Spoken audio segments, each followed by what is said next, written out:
Hey, what's up guys, it's Patrick, and welcome to my guide to the quest Dishonour Among Thieves on RuneScape 3. On screen right now is everything you need to prepare yourself for this quest. The green text is stuff you actually need, and the white text is just side notes and things I recommend. Most of this is fairly self-explanatory, so I only want to talk about a few things. For starters, the invitation box, which is a required but untradeable item. Be sure to check your bank for it first, as they probably only let you have one. If you don't have it, I'll show you where to get it. For the combat items, magic is probably the best combat style to use. Melee has some uses. I personally use magic but brought a melee weapon for backup to fight monsters of various combat styles. Range is probably the most useless, but you should also consider your levels. Like if you have one that's way stronger than another, I would definitely go with the strongest one because I believe the monsters are somewhat scaled to your level, so definitely bring the best food you can as well. For the items recommended, I know this is a really obscure list of stuff, but all it is are just teleports to help you get around. I just know of these things, but I didn't actually have access to most of them except the lodestones on the account that I was doing this on. You should definitely bring them though if you have it, because the lodestones aren't that helpful. But if you don't have it or don't even know what something is, don't worry about it. Anyways, feel free to pause if you need it. I'm going to get into it.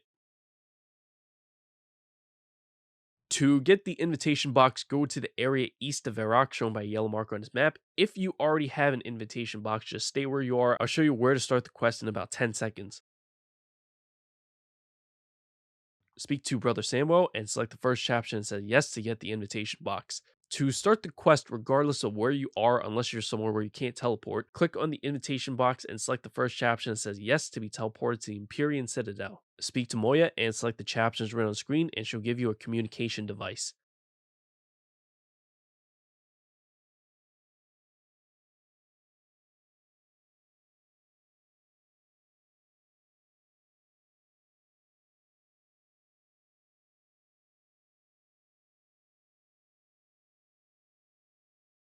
Speak to Sliske and select the chapters right on screen.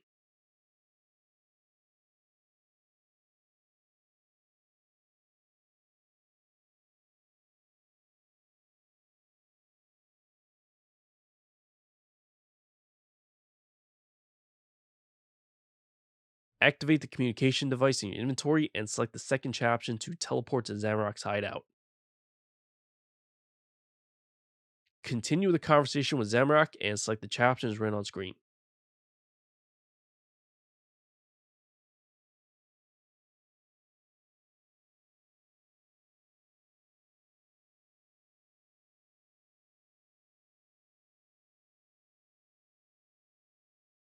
Go all the way west.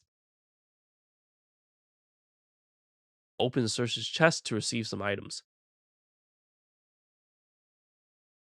Head back to the middle of the room, talk to Moya, and select the chapters right on screen. At the end of the conversation, you'll be teleported somewhere where you'll get into a fight. Once you're in this room, go immediately south, kill all the wights, starting with the ones over here, because these two are range users and the other three are melee users. So if you were to stay where you spawn, they would all attack you. Meanwhile, over here, only the range users will, and maybe any melee users that follow you, which can largely be prevented if you move fast enough. This will reduce a lot of damage, especially if you're a low level. If you leave or die and need to come back, you can use the communication device to teleport back to the hideout, then talk to Moya and select the same chat options. After the fight, go upstairs, speak to Enakhra or Zemouregal, and select the chat options written on screen.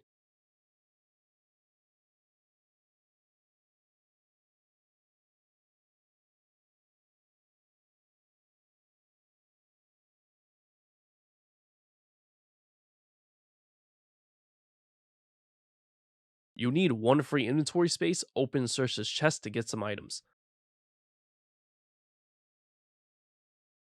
Go to this cave south of Artie. You can use an Artie cloak to teleport to the monastery, fairy ring code DJP, spirit tree to the Khazard battlefield, or use the lodestone to Artie and walk from there.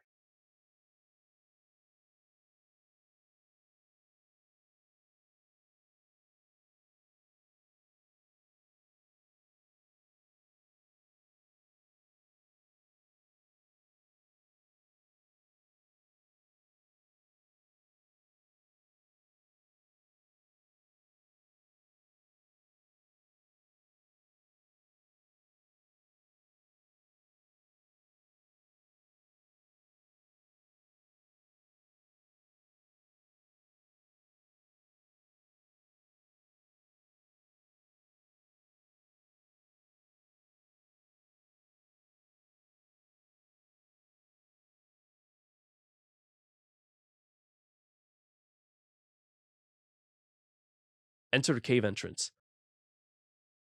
Board the raft. Head all the way south.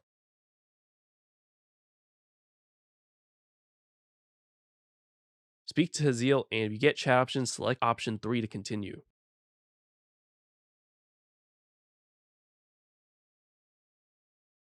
Go to the back of the mansion in Artie. I use the lodestone to get closer.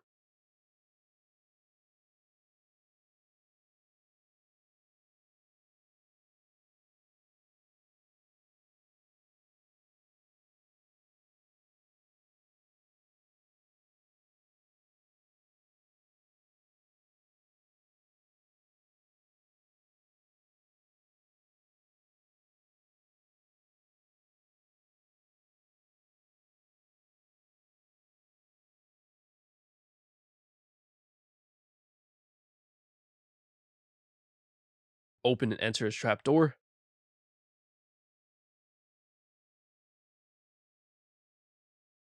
Speak to Jerrod and select the chat options written on screen.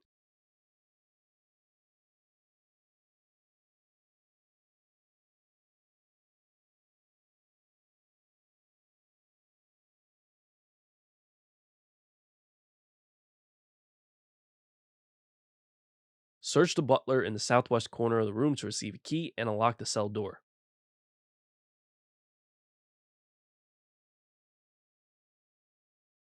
Open and search the chest to the west to get some items. Go to the ruins of Uzer on the eastern side of the desert. You can use a desert amulet 4 to teleport directly there. Fairing code DLQ to get someone close and go northeast. If you have completed the Golem quest, you can use the Alcred lodestone, go to the Shante Pass, and take a magic carpet from there. Other than that, the last resort would just be to walk from the lodestone.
Climb down the staircase.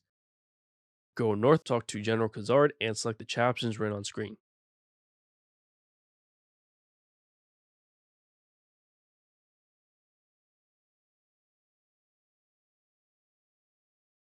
Search Parkira on the floor to the north to receive a journal, flip through the pages, then close out of it.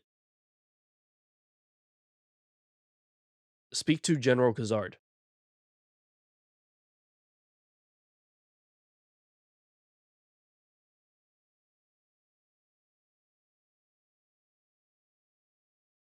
Open and search the chest to the southwest to receive some items.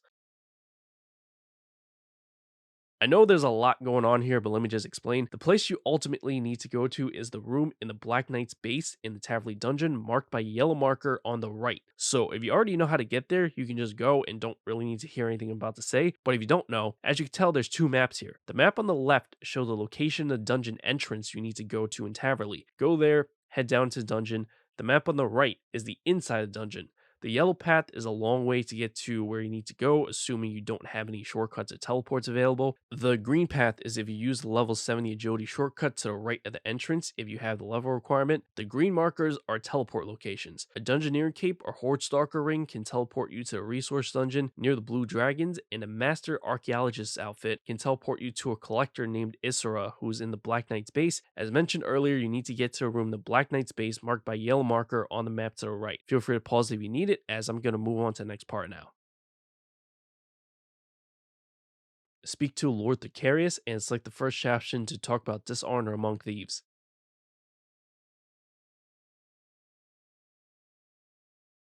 Go to the middle of the room, speak to the Preaching Black Knight, and select the first caption to reason with him, firm but fair.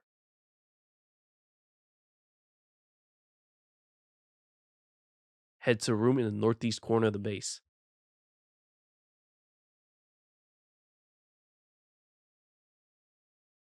Speak to any of these knights and select the second caption to reason with him.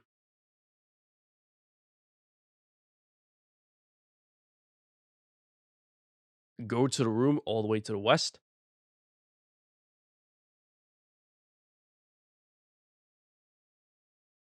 Open Circe's chest to receive poison.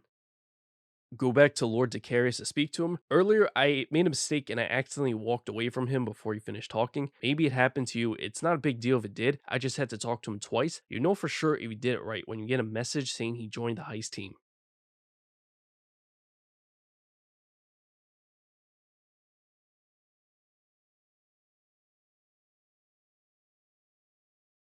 Open Circe's chest to receive some items. Go to Death's Hourglass, which is right next to Draenor Village Lodestone.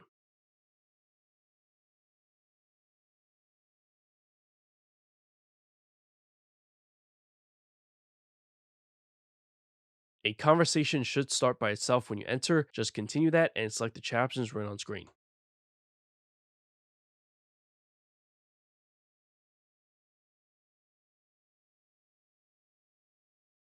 Once Nomad has joined the heist team, Moya should automatically talk to you and be given options to teleport to Hideout. Select the first caption that says yes. If not, or you accidentally close out of it, just use your communication device to teleport there yourself. Once in the Hideout, continue that dialogue and select the captions right on screen.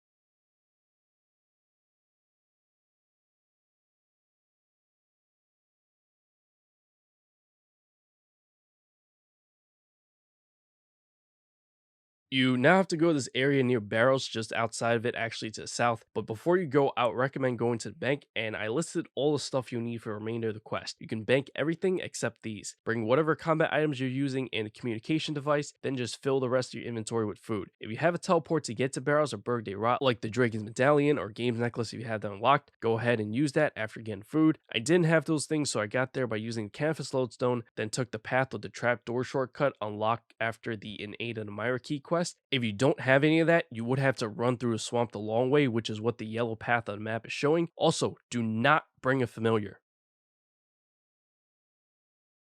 You need one free inventory space when you get here. Just eat a food you have to. Open Circe's chest to the north to get some items. Then enter Sliske's lair using the trapdoor to the south. Before we continue, I want to explain this part real quick. You have to go through a series of rooms that have multiple doors, but only one door in each room is the correct way. Every door has some kind of marker near them to distinguish it from the rest. I'll be pointing out what the correct markers are, as well as the location of each door. Before stepping through each door, just make sure the marker is correct at least. If not, you might have to find the location of the door yourself, just in case it's different for every player, or your compass gets turned around and you didn't notice and you went the wrong way, who knows. The first door is all the way to the west at the very end. The marker is some blue paint above the doorway.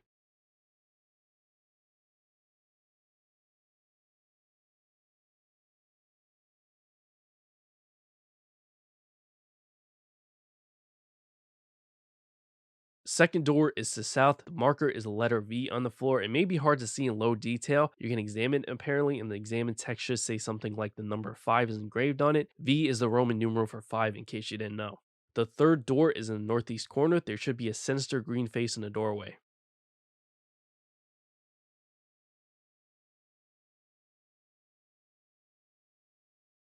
The fourth door is in the northeast corner. There should be a triangle engraved on the floor.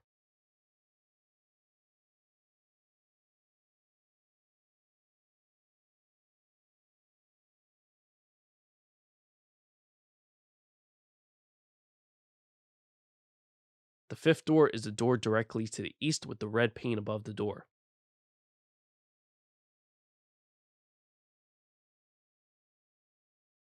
The sixth door is in the northeast corner. There should be a completed face on the floor. You might notice that all the other doors that you pass on the way there are partial faces.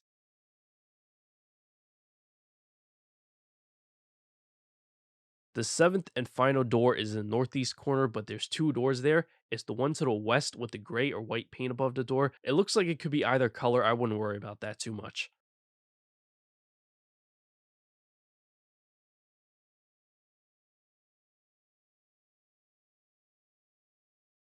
Go through the cutscene and dialogue, and it's like the first chapter that says, "Yeah, let's get him."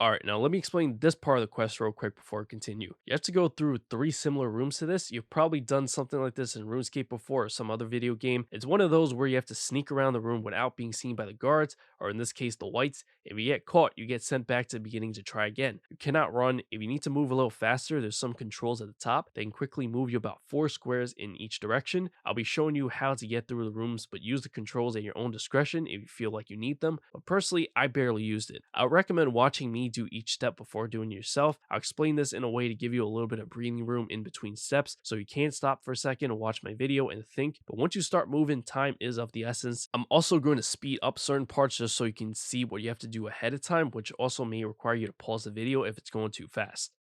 The first guard to the north, get as close to him as possible, wait for him to walk north so his back's turned to you and assassinate him. It might help you to use forward dive as you're moving towards him. Also, 2 more general tips. If you get caught and are sent back to the beginning, it doesn't reset the room. So anything you already did, such as killing the wights, is saved. And tip number 2, when you're going to assassinate any wights, try to click on them as soon as possible. If you're close enough when they turn around, it usually still lets you kill them. Sometimes it won't even register as you getting caught because clicking on them will make it seem like you're already performing the action, even though you're not physically doing it yet. You also have to deal with these masks on the walls, like the one to the west that has a red light coming out of it as if it were scanning the area. Stay away from that red light, and you have to wait for it to disappear before moving. For most of them, that red light comes on 3 times in a row and it'll stop for a few seconds. You have to wait for the scan to completely disappear before moving. When you get the chance, head directly south to get to the lever, but be careful as there's another mask in that little area on the west wall. You can take the risk of running past that, which I don't recommend. You can just get close to it, wait for a scan 3 times before moving. Pull the lever when you finally get here.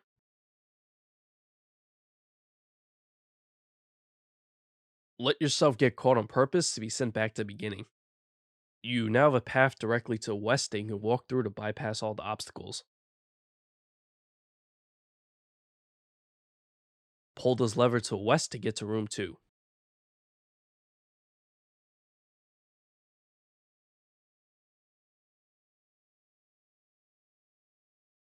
You have to make it down this hallway to the north, but there's actually a black cloud there that moves up and down the hallway that'll send you back to the beginning if you get caught in it. It's just a bit hard to see, at least in high detail, just because it makes the room so dark. You may want to turn detail down if you can't see it, but regardless, stay on the east side, and this tile that I'm standing on is the closest you can get while being safe from the cloud. So wait for it to come towards you first, then wait for it to turn around to go back north. Basically follow it, maybe use a forward dive to keep up with it, and then you want to go into that little area that separates this hallway from the room to the east so that the wight doesn't see you either. When the wight walks past you in either direction, as long as his back is turned, assassinate him. Pull the lever to the south.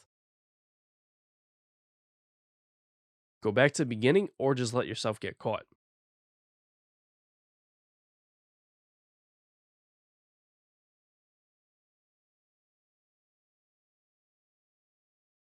Go west and watch out for the mask at the end of this path on the south wall.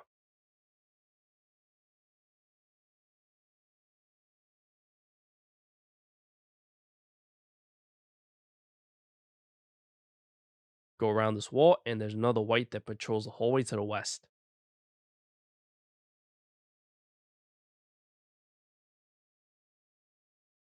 Wait for him to come towards you, and when he turns around and his back's turned to you, assassinate him.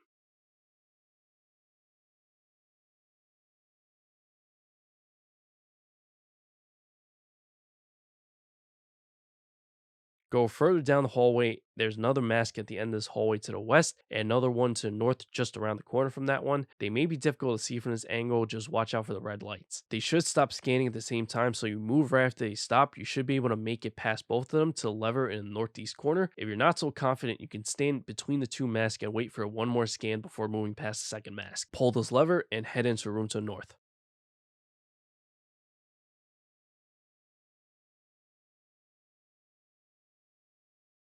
The wight to the east walks diagonally between the northwest and southeast corner. Get as close to him as possible without being seen. Wait for it to go in either corner so his back's turned to you and kill him.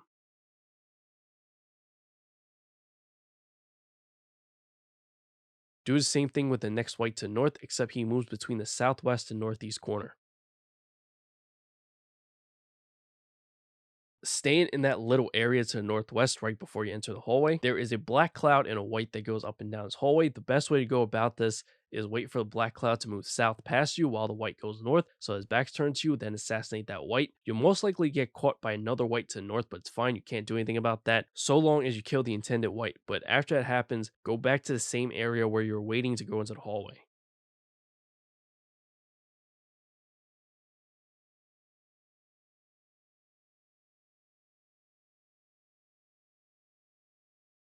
Wait for the black cloud to pass, then run across the other side, but don't go too far in. Wait right here because there's another wight that walks around the pillar to the south. Wait for him to turn his back to you and kill him.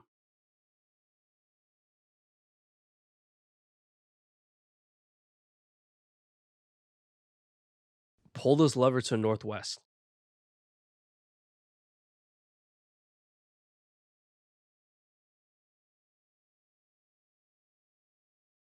Wait for this guard to the north to walk to the northwest corner of the room and kill him.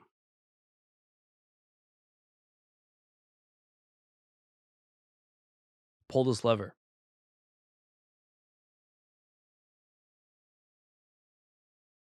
Go back across the east side. You can avoid the cloud and cross the hallway, or just get caught in it and come back from the beginning to get back to that general area.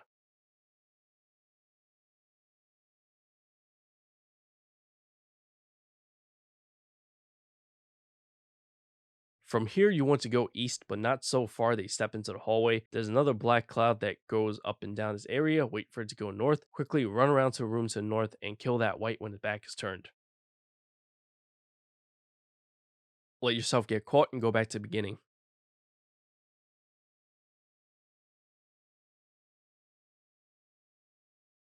Go east and run around to where I'm going.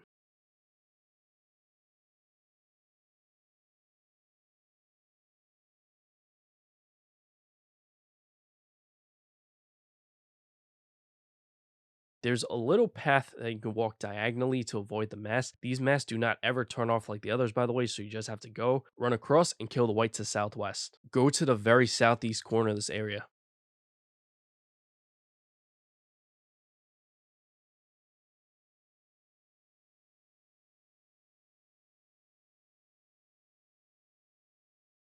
Pull this lever. Go back to the hallway with the cloud in the northeast corner.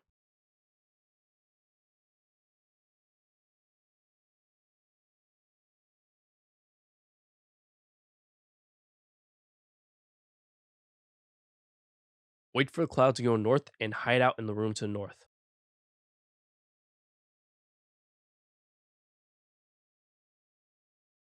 Get as close to the lever to the northeast as possible without touching the cloud. Wait for the cloud to go south and pull the lever. If the cloud goes over you while you're pulling the lever, it won't count as you getting caught, which gives you a chance to run back into a nearby room. If you weren't so lucky, then just come back here from the beginning. Once you're in this room, do not move. There's one last wight to the west that you have no way of killing. Jerrod is actually coming around right now. Just wait for him and he'll take him out.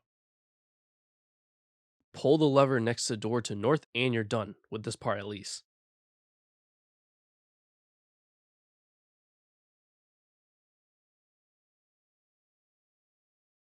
Go through a dialogue and cutscene, and it's like the first option that says, "Okay, will do."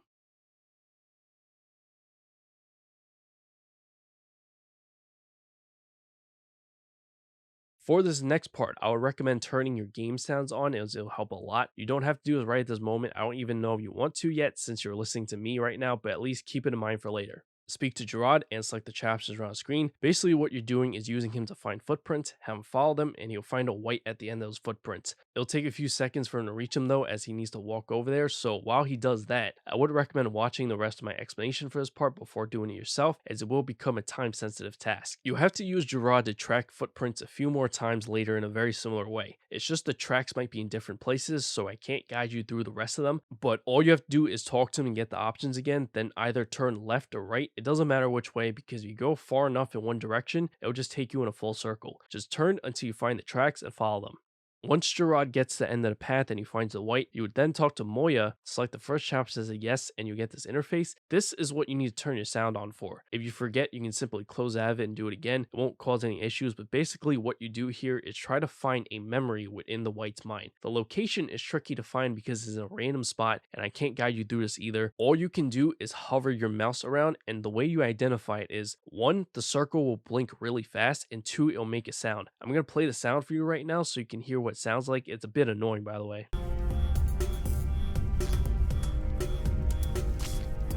So it was that beeping sound, and when you find it, you click on that spot and you should be able to proceed. You only have 3 tries each time. You can also encounter a situation where the circle is blinking and the beeping sound won't be as fast. In the bottom of the interface, you'll see these 3 bars. I guess some memories are better than others. If you find a good memory, the first bar will be filled up all the way. If you find what I call a decent memory, the first bar will only be filled up halfway. Either way is fine, actually. They'll still let you continue. So if you come across an area where it sounds like you're in the right spot but you're not sure, just click on it anyways and they still might let you move on. Just don't do that too much, because as I said, you only get 3 tries each.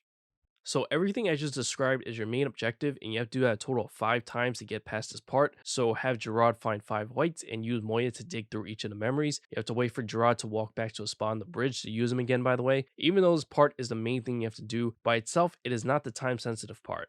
After you're done with the first Wight, you'll discover a balancing mechanic on the door, and it'll give you a meter that says light on one side and dark on the other. Nomad and Enakhra will do whatever they're doing, and while you deal with the other 4 Wights, you have to watch this meter. They do not have to be perfectly balanced, you just can't let one side be completely full or be completely drained. Nomad will increase whatever side he's on, and Enakhra will decrease whatever side she's on. You just have to click on either one of them to switch them when needed.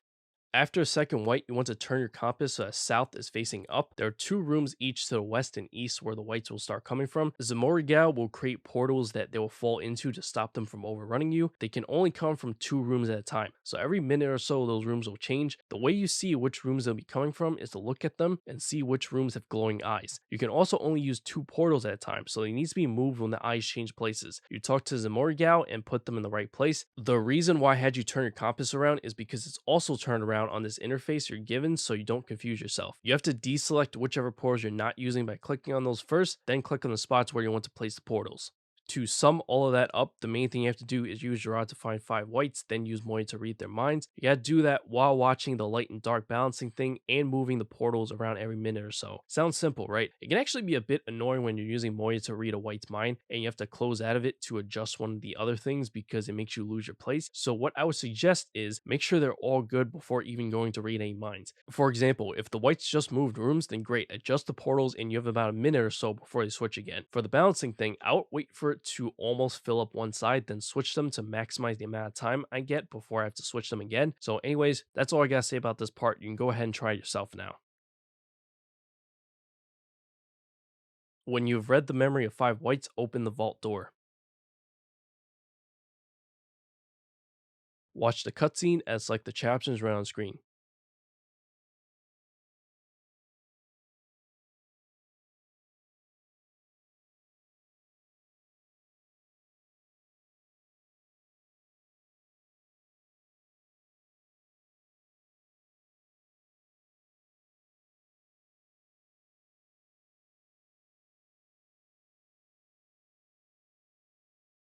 You'll get into a fight after this with your Shadow Apparition, which is a lot easier than it looks. It has a lot of HP, but you deal damage to it very easily. It has some special attacks, but they're very easy to avoid because it literally warns you when it happens and they tell you what to do. If you get trapped in a cocoon looking thing and are dealt constant damage, spam click anywhere else to escape. When you're teleported to middle platform, just run off the platform and stand off to the side of the stairs or something. A black cloud will spawn and travel in a straight line down the stairs. Wait for the enemy to come to you before attacking him again. When he summons darkness, stand right next to him. I actually found that last one a bit difficult to see, but as I said, they do warn you and tell you what to do in game. You get a pretty adequate amount of time to react in between the warnings and when the thing actually happens, so you shouldn't have any issues. When it gets down to about third HP, which is around 18k, it'll turn into a stronger demon version. He's stronger but doesn't have many special attacks except he'll occasionally spawn the portal that heals him. Even if you don't see the portal, you'll know there's one around when you see him healing. It's very difficult to out DPS the healing, so if you see it, find the portal, attack it, and destroy it. After a fight, you'll then be playing as Nomad, kill 30 wights around the room. There's a counter at the top to keep track of how many you've killed, and there's also some special attacks you can use at the top to kill multiple wights at once. This part's not a big deal, you basically one hit everything anyways. When you're yourself again, touch the stone and Jas and select the first chapter that says yes. And if you've ever touched the stone and Jas in another quest, you'll know that your character is basically on steroids every time this happens, but watch the cutscene first.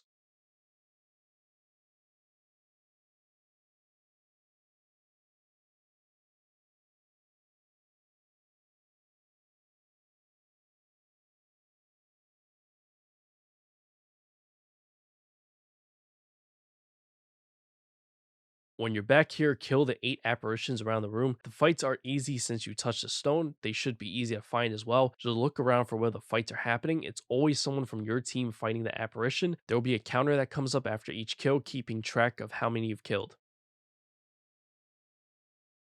Watch the cutscene and select the chapters right on screen.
Continue the conversation after a cutscene and select the chapters around screen. If you accidentally close out of this, by the way, before it ends, I believe you just have to re-enter the hideout from the trapdoor near Barrows.